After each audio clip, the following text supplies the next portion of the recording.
dialogues. I'm very happy to see that we have people from all over the world joining in today.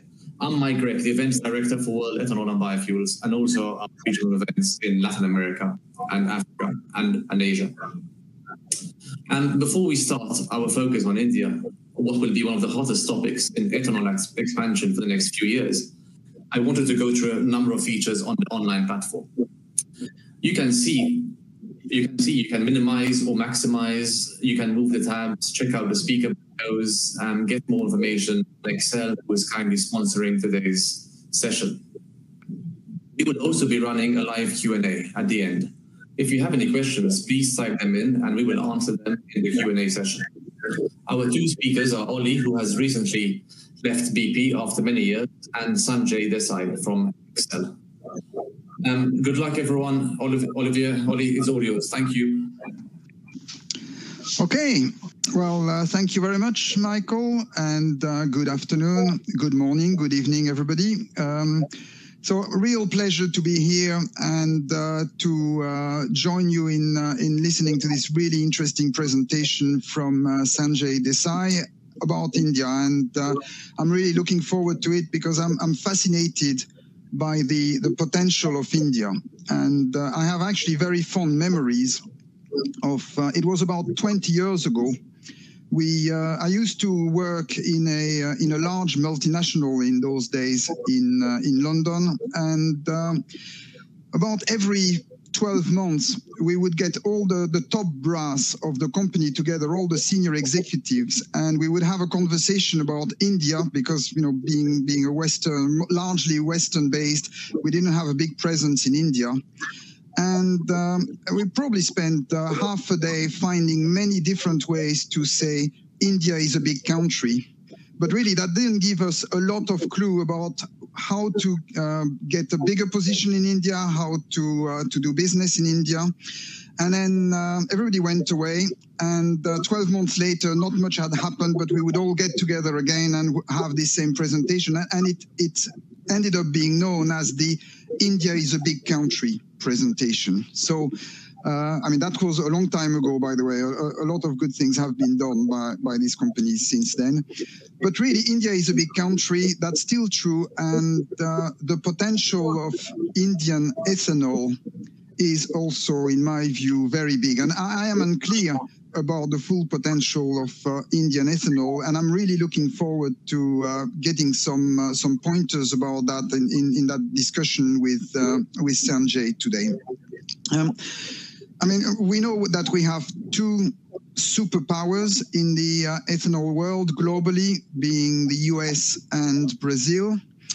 And then the European Union is probably a distant third in that table. And India is in 5th place in that global league table based on 2020 production. 5th or 6th, it's neck and neck with Canada.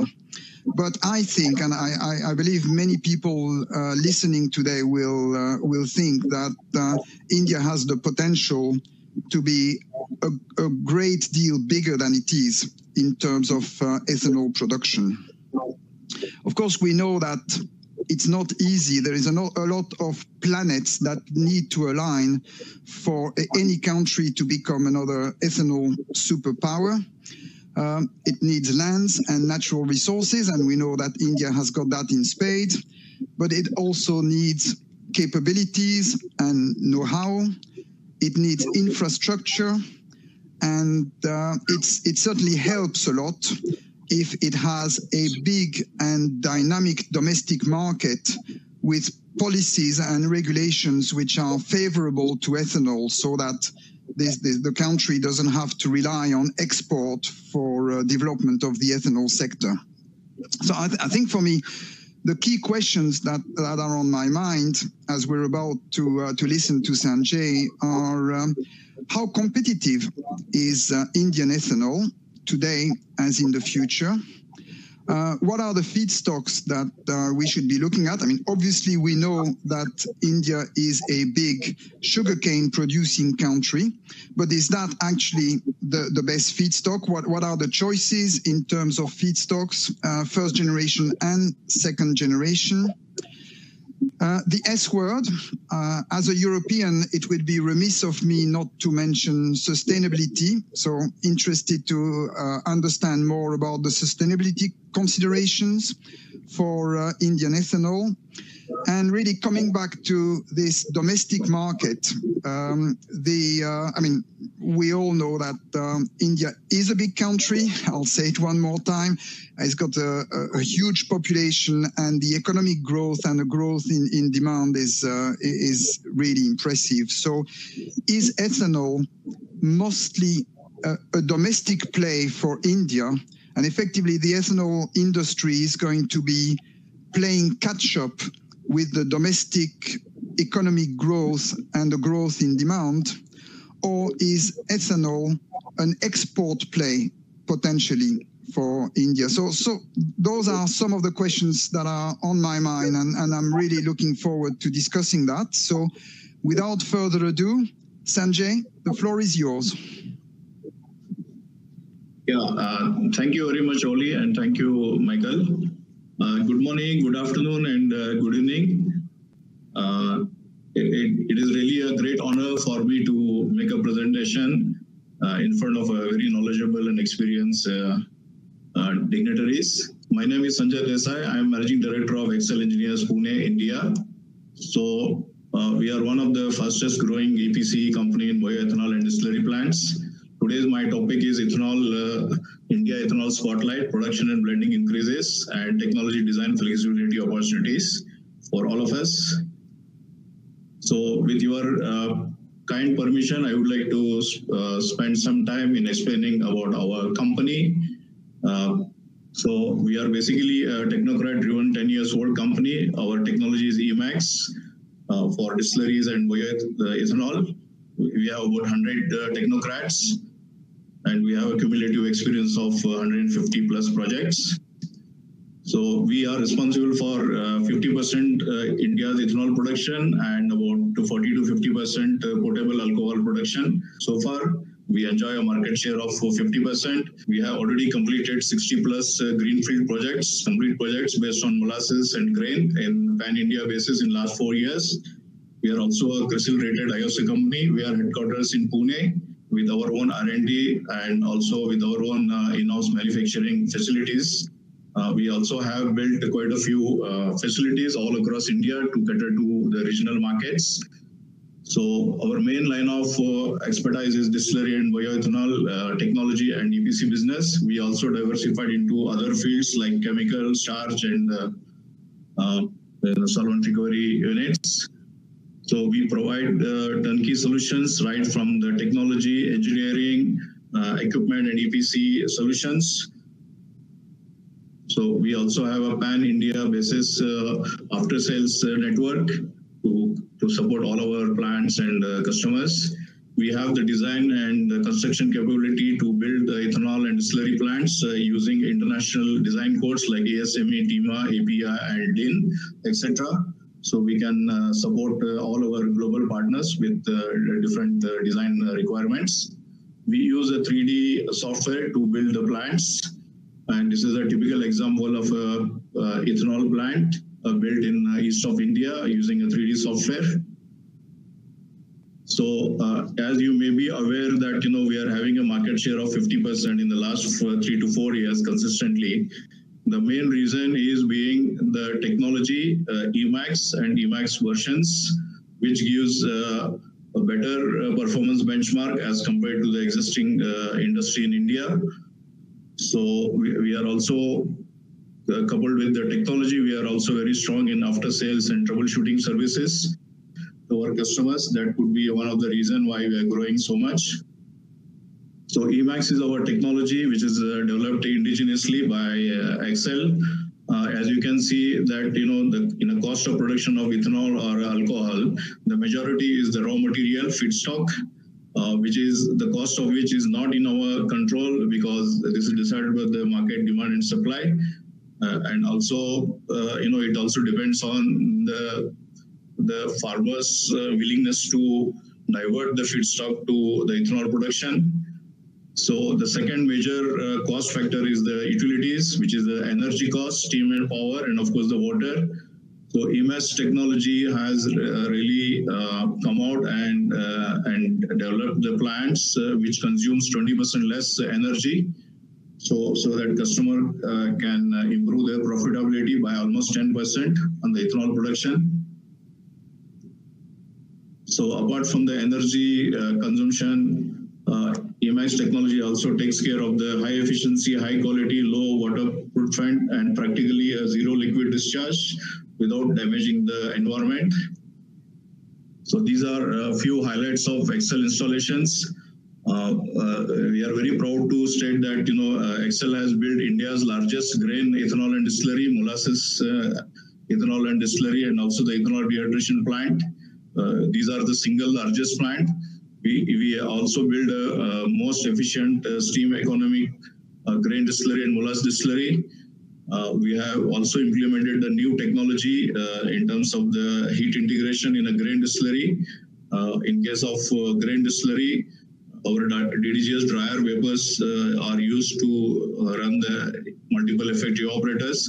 Similarly, for ethanol production, we can use the rectifier vapors instead of a liquid rectified spirit. Similarly, we have built the largest DDGS dryers and multiple effect evaporators. All our plants are fully automated so that we can ensure that around the year operation. Excel also can provide you a complete EPC solution, including the balance of plant like boiler, turbine, apart from the distilleries and ethanol plants. So this table can give you the idea about the reduction of energy using Excel's Emax and Emax Square technologies in the past 2 to 3 years. As I stated earlier, we can optimize the steam and energy by about 20%, which is equivalent to 10% of the reduction in the cost of production. So coming back to my topic, that as you may be aware that the Indian government is aggressively pushing for ethanol blending, increase in the blending rates to 20%. Our most lovable Prime Minister, Mr. Modi ji, has been at the front, front of the ethanol policies. He has been working very hard and is supporting the ethanol industry in the last 4-5 years. Now, Indian government has announced a 20% blending mandate to be met in 3-4 years' time. So the reason is mainly being India is has spent about $100 billion on oil imports in this year alone.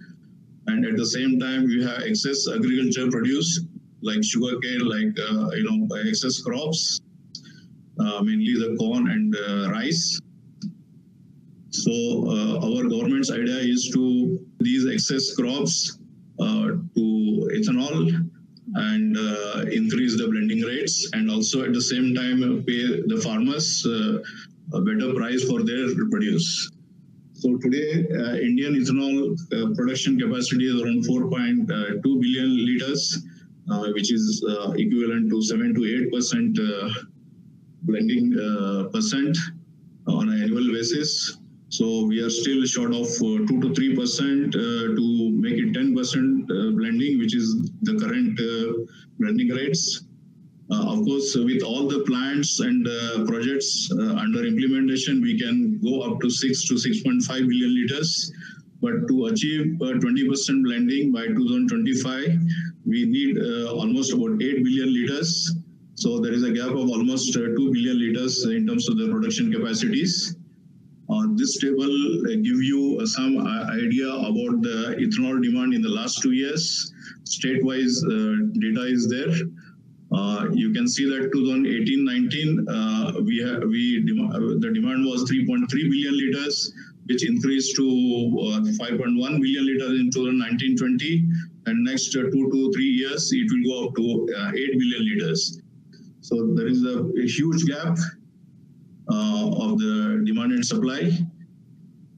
So as I said, the government has been in the front this one to really help the ethanol industry to produce ethanol and meet the requirements set by the government. So this is just a historical fact. In 2007, ethanol blending was made mandatory at 5% with the fixed procurement price. I think it was around 27 rupees a liter. Again, in 2013, price was decided through the open tenders, and slowly the ethanol prices started going up because of depending on the cost of production and the profitability, the companies have the option to bid slightly higher. Of course, the blending mandate was remained at 5% because there was not enough capacity at that time. So again, in 2015, the blending mandate was made 10% by the oil marketing companies, and the government also intervened, and they started increasing and fixing the price. And there was a mechanism in place to increase the price of the ethanol. By 2018, a progressive national biofuel policy was announced by the government, which allowed more access to feedstock, more access to funds, and which made oil marketing companies to invest in blending and storage capacities on the long run. Then in 2021, there are two things that happened. One is not mentioned there. The government has allowed a newer feedstock to be used for ethanol. Apart from the molasses, we can have B-heavy molasses from the sugar factory. We can have sugarcane syrup. We can even use raw sugar. And in case of grain, starchy material, we can use corn. We can also use spoiled broken rice or rice. Then apart from that, the government is now pushing for 20% ethanol mandate. There is also a likelihood of blending ethanol with diesel. So then there is one more development which has taken place in the last 1 year is many of the oil marketing companies have gone ahead with implementation of the 2G ethanol plants. I think about 6 projects have been announced, and 2-3 projects are already under construction. So that is also a very big news for industry in India.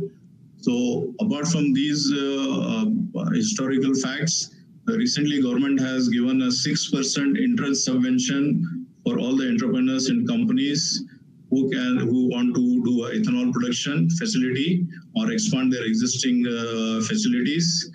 So it is a major factor in improving the profitability and the feasibility of the project. So many of the people are taking permissions for this scheme and going ahead with the projects. So apart from this, oil marketing companies are also willing to sign a 5-year purchase contract with the new entrepreneur or the companies, even with the damaged food grains. This is also giving a good logical reason for the financial institutes to come forward and finance these projects. So again, one more important factor is, ethanol procurement price is no longer linked with the crude oil price. Basically, Indian government and the current Prime Minister wants to double the income of the farmers.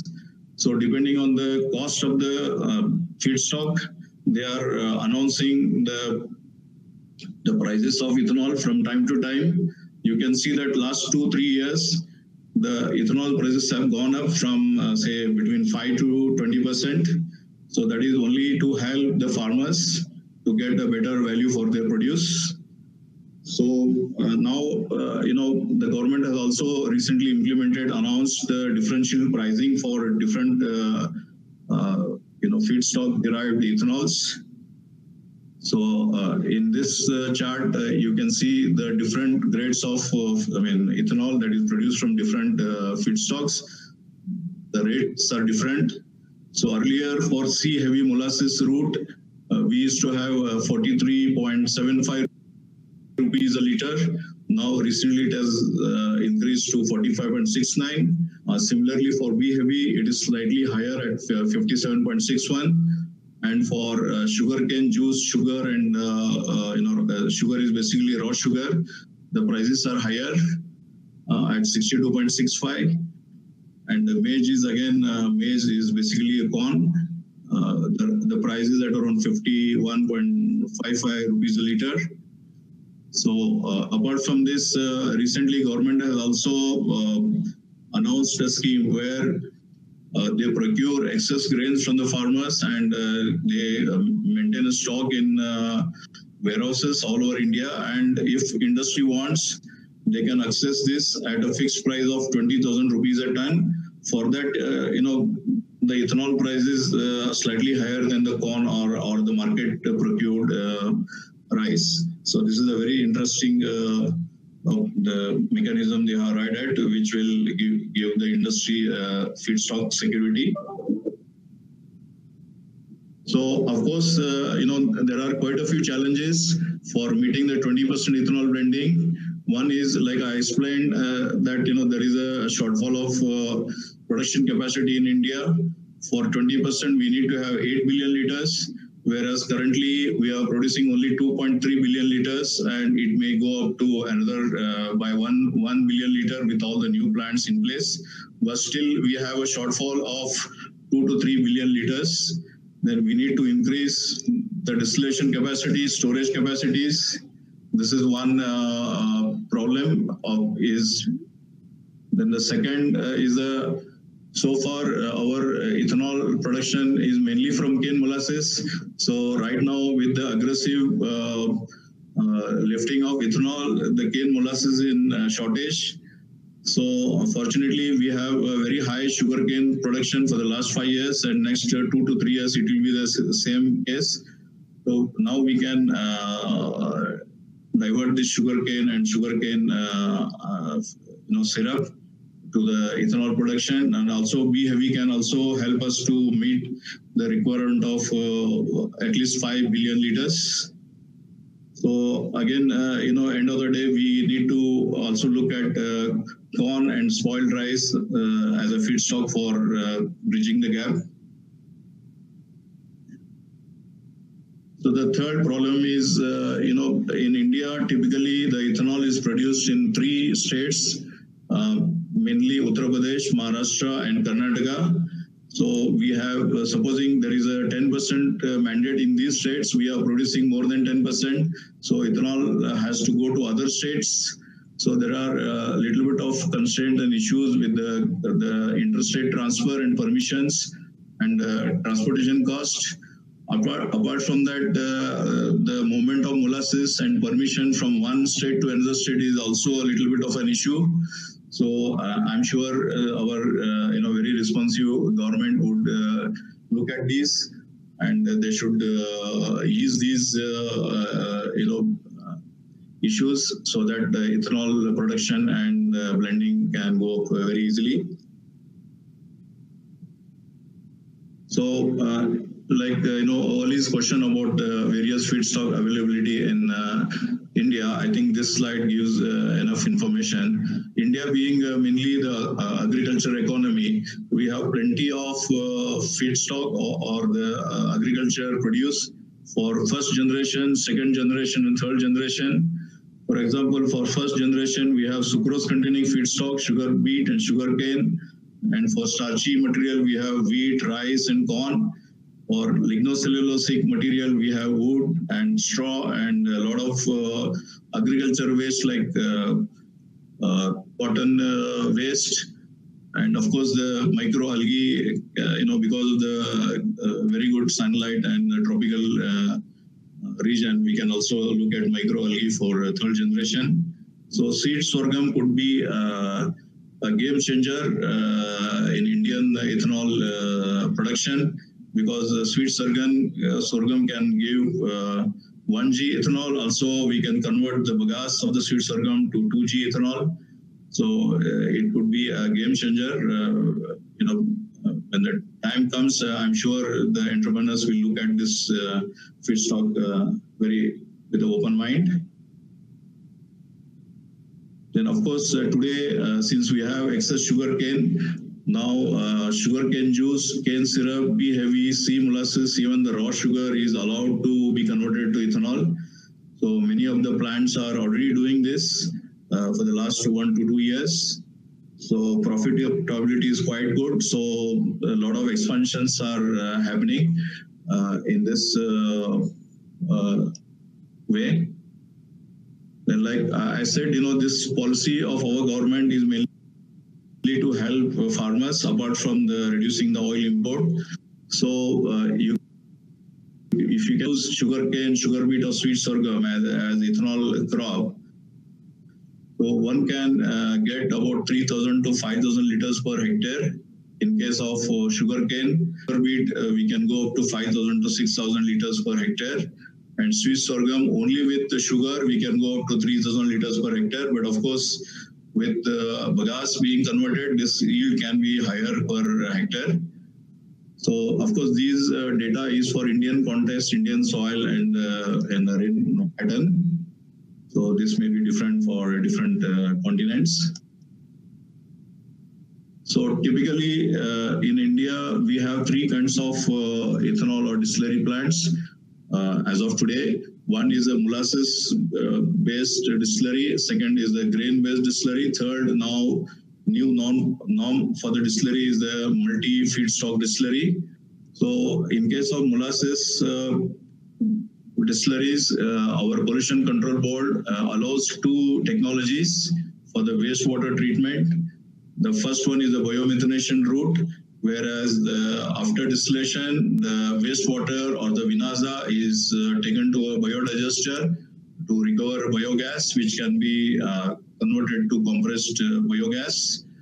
There is a good market, good incentive for the CBG, which is the compressed biogas in India also now. Then after the biodigester, the vinaza can be concentrated and converted to biocomposting in a closed composting, and the biocompost is used for cane field. Then all the water, lean water, is treated in a effluent treatment plant and recycled back to the fermentation and the cooling towers. So this is one technology is used. And the second technology, which is now becoming very popular, is we incinerate or burn the concentrated spent wash in the steam boiler along with either bagasse or other agricultural residue. So after distillation, the vinaza goes to a multiple effect evaporator where it is concentrated to 60%. Then it is burnt in the boiler along with the auxiliary fuel like bagasse and rice husk, to some extent coal, some places. So then we can generate steam and power required for running the entire complex. Again, here, all the lean water is recycled back to the process. So this is the second technology which is approved and which is used. And in case of grain distilleries or ethanol plants, since grain has valuable fiber and protein, we cannot go with the biomethanation or incinerator boiler. Instead, we can recover this protein and high fiber product as a cattle feed additive, or you call it as a DDGS, and this can be sold in the market. So this also improves the profitability of the grain ethanol and distillery project. So lastly, now this is a very new concept which is fast picking the pace in India, is a multi-feed distillery or ethanol plant. So many of the existing grain distilleries are adding facility for sugarcane processing or the molasses processing. And similarly, many of the molasses distilleries are adding grain processing facility or a sugarcane processing facility. This is a typical block diagram of the molasses plant in the green shade. You can see on the right-hand side, grain processing unit is added, which is basically a milling to produce flour and then liquefaction to convert starch into sugar. Then the rest of the process is same. And at the left-hand side of the bottom side, you can see a DDGS dryer to recover DDGS cattle feed additive. And similarly, on the left-hand side at the top, you will see a cane milling and boiling house or evaporation to produce bricks, which can be added to the fermentation directly. So in case of molasses and cane syrup, both the options are of the wastewater treatment is allowed. So we can either go for biomethanation or we can go for a slop-fed boiler. But designing of the slop-fed boiler in case of sugarcane is very critical. because we have less solids and less wastewater in the sugarcane syrup processing as compared to the molasses. So, of course, there are few key parameters for success of the multi-feed and the product distilleries in India. One must ensure that they support these high capex incentive plant to run around the year with the proper feedstock planning and also the ethanol or ENA lifting. Then smart switchover from one feedstock to another feedstock is also important. When the price of a particular feedstock is lower and we have to quickly procure that and we have to start using it, and the price go up, then we'll have to switch over to other feedstock which is cheaper. And while designing the multi-feedstock distillery, OPEX for each feedstock has to be taken into consideration and design the whole complex. Similarly, the zero liquid discharge or environmental control facilities to be designed and checked for each feedstock. So otherwise, we will end up designing the most efficient plant for molasses, but the same plant may not give the same efficiency for the other feedstock like grain.